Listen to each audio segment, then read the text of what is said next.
Bonjour, c'est Gilles de Photoshop Techniques. Aujourd'hui, et à la demande de certaines personnes, je vais vous montrer comment donner une ambiance moody à votre photo.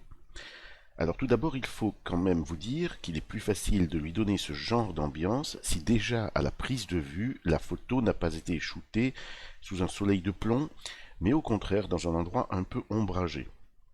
Les modifications que je vais effectuer sur cette photo ne seront pas forcément applicables sur la vôtre, puisque chaque photo est unique.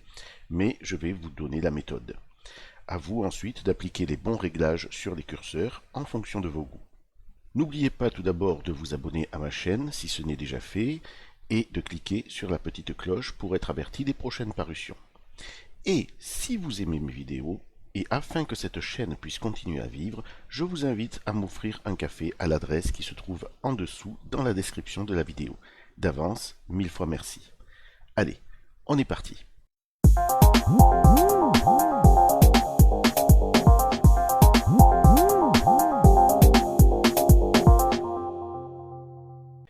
Nous voilà de retour dans Photoshop avec cette photo. Donc tout d'abord, je vais bien sûr dupliquer le calque par CTRL-J. Puis, dans un premier temps, je lui adjoins un calque teinte saturation, ici, dans lequel je vais faire trois choses.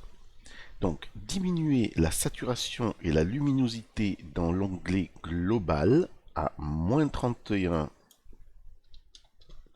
et -9, comme ceci.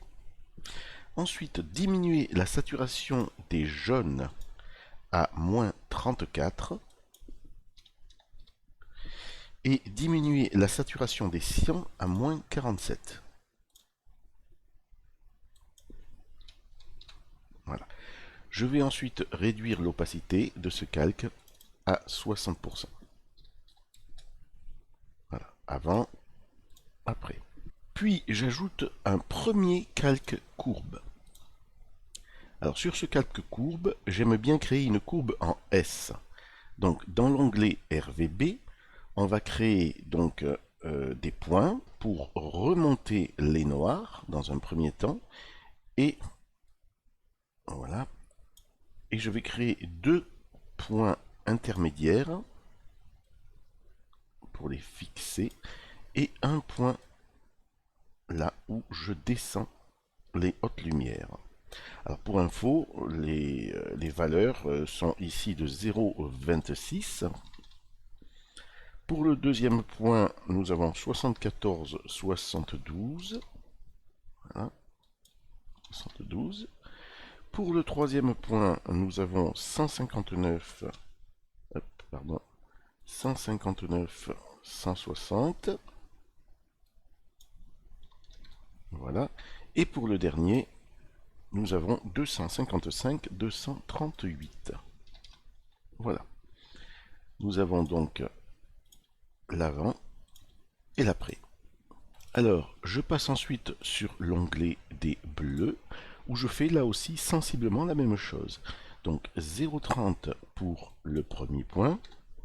Pour le deuxième, 78, 80. Voilà. Pour le troisième, on va avoir 175, 175. Et pour le dernier point, hop, j'attrape, voilà, nous aurons 255, 243. Voilà. Hop, donc avant, après. Maintenant, sur l'onglet des rouges, je mets un seul point, donc le 130, 116, 130, 116, voilà, pour les diminuer légèrement.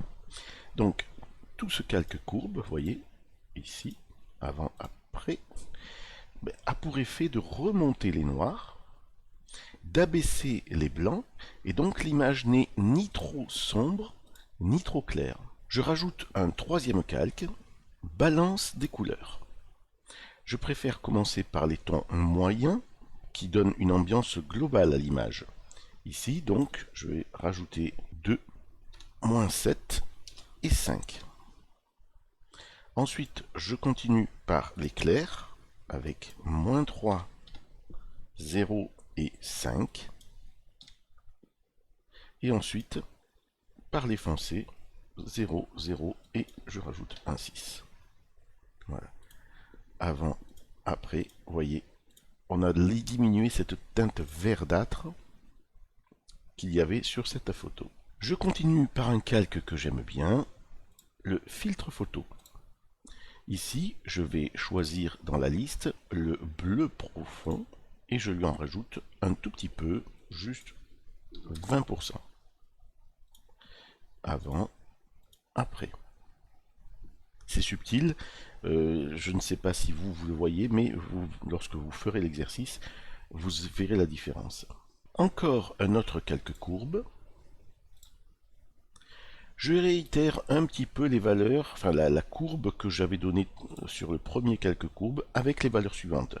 Donc 0, 15 pour le premier. Pour le second, 85, 89. Voilà. Pour le troisième, 168, 169. Et pour le dernier, 255, 242. Voilà. Au niveau de la couche bleue, ici 0,14 et 128, 128. Hop. Pour le fixer au milieu. Avant, après. À présent, j'aime bien que le bas de la photo soit légèrement plus foncé que le haut. Je trouve que ça donne une profondeur à l'image. Donc, pour ceci, je vais créer un calque niveau où je vais entrer les valeurs suivantes. Donc, 6, 0,79, 255 et ensuite 0 et 224. Voilà. Maintenant, je clique sur le masque de fusion, puis avec l'outil dégradé, du noir au transparent, je trace une ligne droite en appuyant sur Shift afin que la partie basse soit plus foncée donc que la partie haute. Attaquons-nous maintenant à l'effet de lumière du haut. Ici. Alors, on ajoute un calque vide tout en haut de la pile et avec la pipette, veillez bien à ce que ici en taille nous ayons la moyenne 5x5 pour ne pas prendre un pixel accidentel plus foncé ou beaucoup plus clair. Nous prélevons une couleur dans la partie claire ici. Puis dans le coin supérieur droit avec une brosse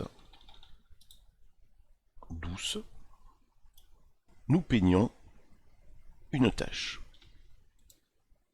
comme ceci. Avec la commande CTRL-T, nous pouvons donc modifier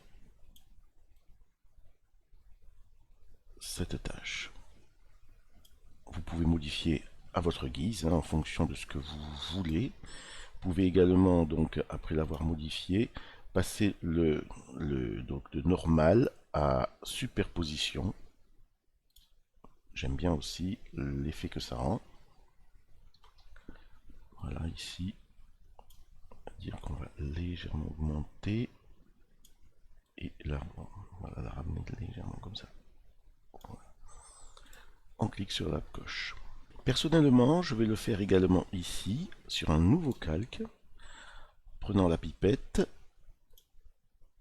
et je vais prendre une couleur cyan, peut-être, voilà, celle-ci,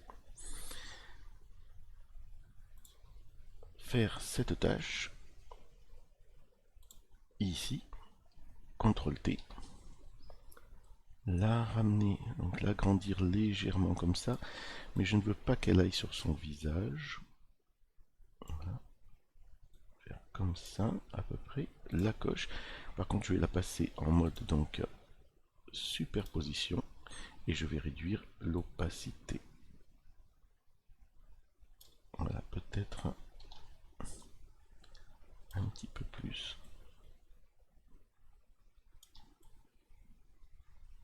Comme ceci.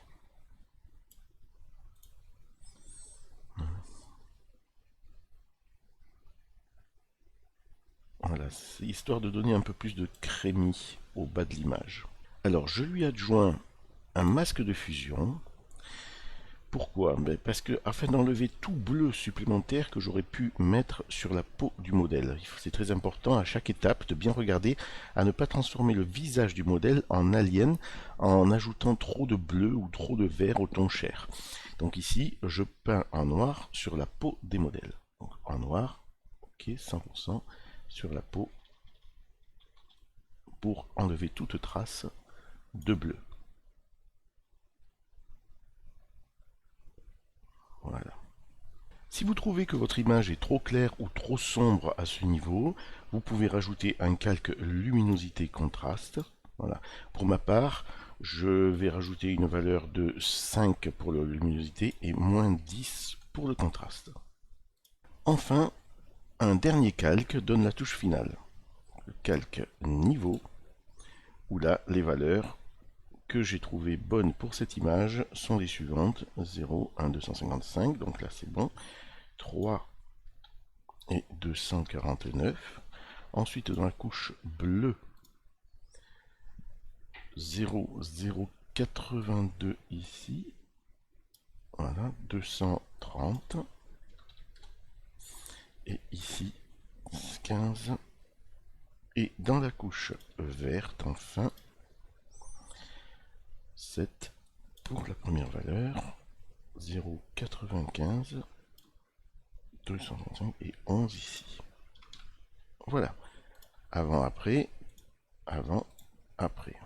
Et maintenant, la toute dernière touche finale pour sublimer la photo.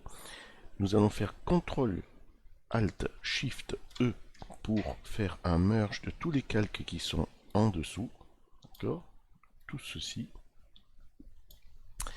Puis, nous allons convertir en objet dynamique. Prendre le filtre Caméra Raw et ajouter les valeurs suivantes. Alors dans cette partie-là, on va faire un contraste à -4, une expo à 0,10, voilà, un ton foncé donc légèrement rehaussé avec les noirs également, voilà, et là une correction de voile à -7. Ensuite on va dans l'onglet détail. On va donc masquer avec Alt jusqu'à environ, voilà, ici, pour pas que le gain en netteté ne s'ajoutera qu'aux parties claires et non pas aux parties foncées. Et le gain, on va mettre environ ceci. Nous allons dans FX lui ajouter donc un peu de grain, 9 suffira, et un léger vignettage, on va dire voilà, moins 15, pour donner vraiment la priorité au visage. Au niveau de l'étalonnage, peut-être environ 18, 19, voilà. Et c'est tout. On valide. Avant, après, avant, après. Voilà, ce tuto est maintenant terminé. Vous avez donné à votre image un look plus cinématographique. Je vous le répète encore une fois, adaptez les chiffres à votre image et à votre goût. L'artiste, c'est vous, ne l'oubliez pas. J'espère que ce tuto vous a plu. N'hésitez pas à me montrer vos réalisations. Il ne me reste plus qu'à vous souhaiter une belle journée et à vous dire à très bientôt pour de nouvelles aventures artistiques. Allez, salut!